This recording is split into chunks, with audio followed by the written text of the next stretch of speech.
back to our Jewish meaning conversation. Last week we spoke about Tisha B'Av. This week we'll be talking about Shabbos Nachamu, the Shabbos of consolation, being consoled.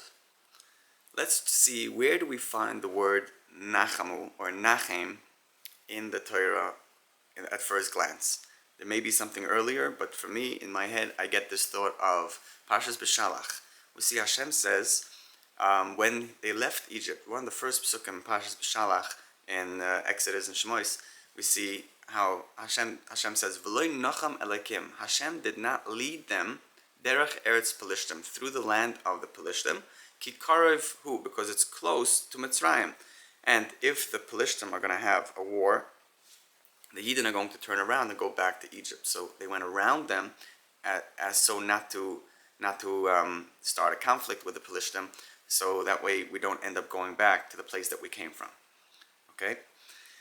Anytime somebody goes through anything traumatic, they go through anything that bothers them, anything that stops their life from continuing, they look for their comfort zones. And we've spoken about these comfort zones a lot, and we just feel comfortable in these places. I'll explain it like this. Let's just look at my mind over here, if it's interesting enough. We hang out in this little area right over here. For example, we might be hanging out over here, some people might be hanging out over here, doesn't matter. We hang out in certain places in our mind. And for this example, we're hanging out right over here. And that area is full of light. What does light mean? When we're born, it's just an empty blank canvas. It's blank. And when we learn who our mother is, we get a little dot of light inside that recognizes who the mother is. The first time we see mom, we don't know who she is. But the second time we see her, that light gets another dot. And it reminds you, again, it affirms your knowledge of before.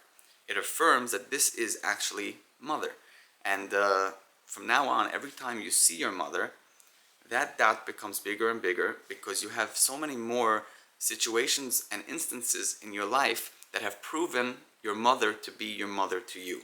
Every time you ate, every time you needed a change in your diaper, every time you fell down and needed a pick-me-up, every time your mother comes to you, it strengthens that belief in this little area of your mind.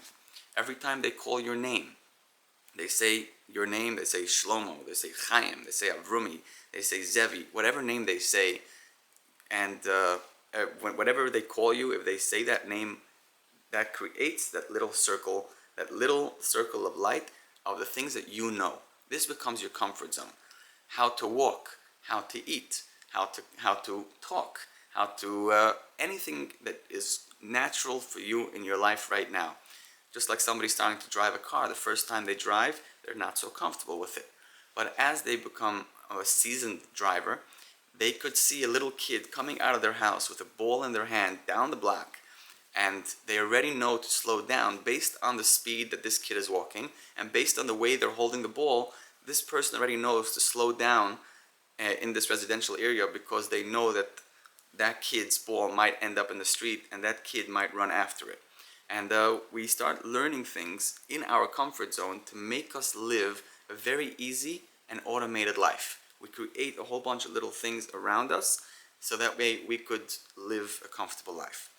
And those things become very easy to do because we've been there so many times. It doesn't require much thought. It doesn't require a lot of planning. All you gotta do is get up and do it. Someone who knows how to build cars, the first time was hard, but eventually, after a couple of years, they know where every part, where every screw, where every valve, and every gauge goes. It's just as simple as that. That's how it works with everything.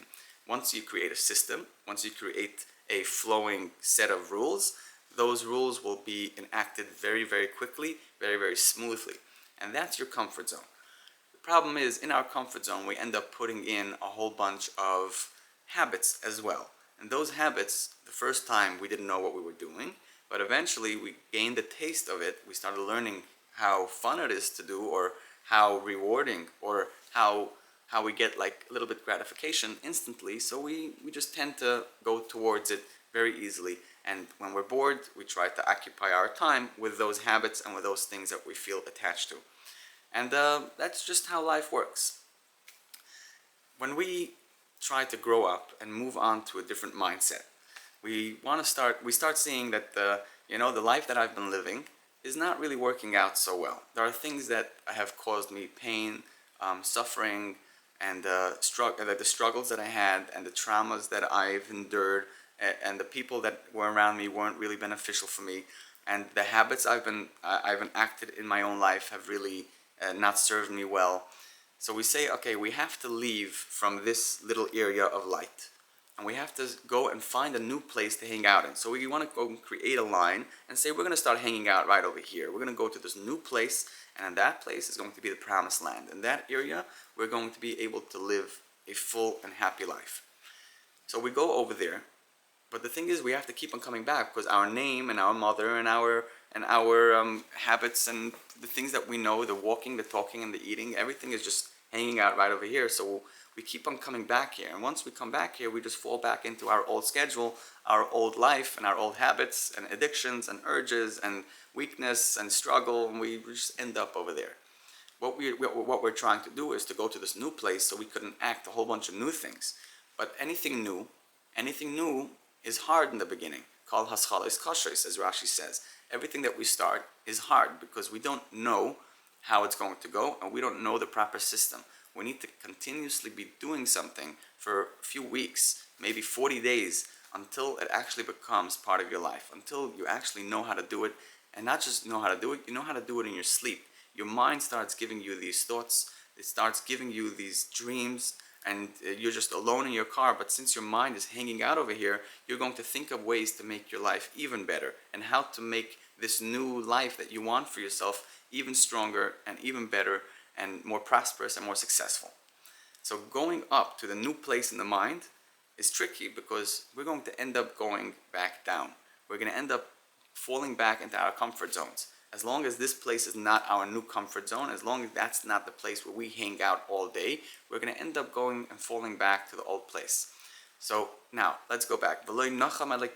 Hashem did not lead us derech Eretz Pelishtim. He did not make a straight line from Egypt straight to Israel and say, here you are, because the second they don't find comfort in their new place, they're going to be looking to go back.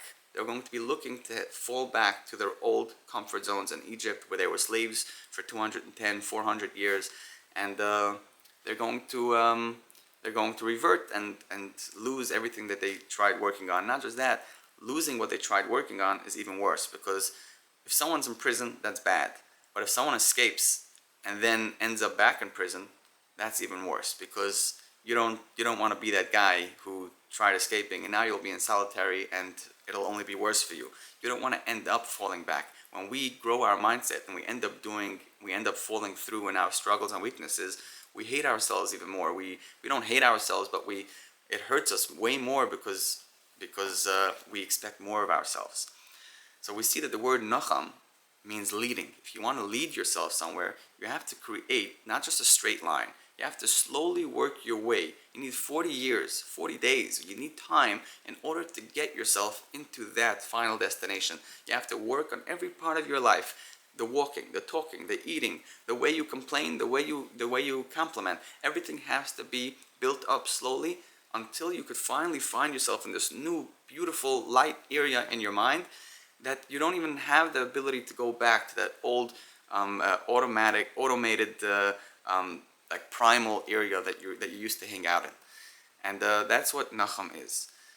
So Nachamu is consolation. If someone died, they need to be consoled. You have to tell them nice words. You have to calm them down.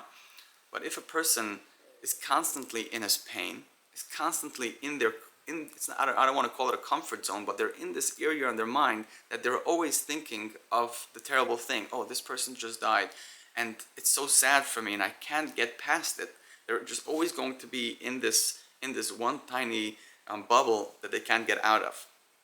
So when Hashem says, Nachamu, Nachamu Ami, He says, let me lead you, let me console you. How will I console you?